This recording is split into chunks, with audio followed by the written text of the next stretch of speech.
PSP मनोरंजन film Bithan बाजार Samastipur. DJ Guddu राज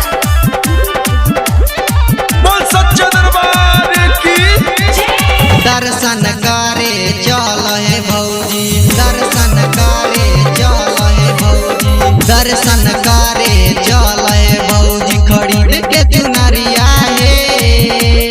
दर्शन करे चल है भौजी, खरीद के चुनरिया है।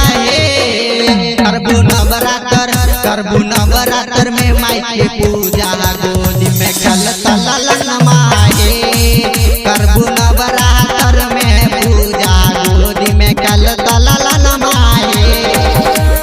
डीजे गुड्डू राज पीएसपी मनोरंजन फिल्म्स बिथान बाजार समस्तीपुर। कल तलल नमाए। हाँ जल्दी चल पूजा के टाइम भेल है भौजी, माई दुर्गा के पाठ रचैबै, इहा छै जरूरी, इहा छै जरूरी। हाँ जल्दी चल पूजा के टाइम भेल है भौजी, दुर्गा माई के पाठ रचैबै, इहा छै जरूरी।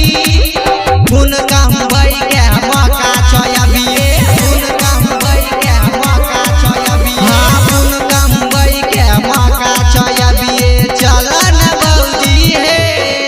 करबू नवरात्र में पूजा, गोदी में कल तलल नमाए। करबू नवरात्र में पूजा, गोदी में कल तलल नमाए। डीजे गुड्डू राज पीएसपी मनोरंजन फिल्म बिथान बाजार समस्तीपुर। कल तलल नमाए।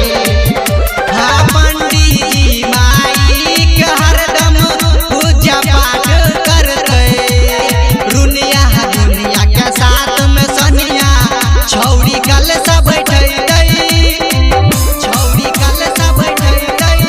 हाँ पंडित जी माई के हरदम पूजा पाठ करते, रुनिया दुनिया के साथ में सनिया छौरी कल सब बैठे।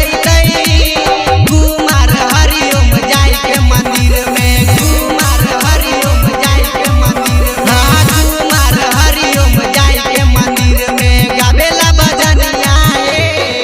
करबू नवरात्र में पूजा, गोदी में कल तलल नमाए।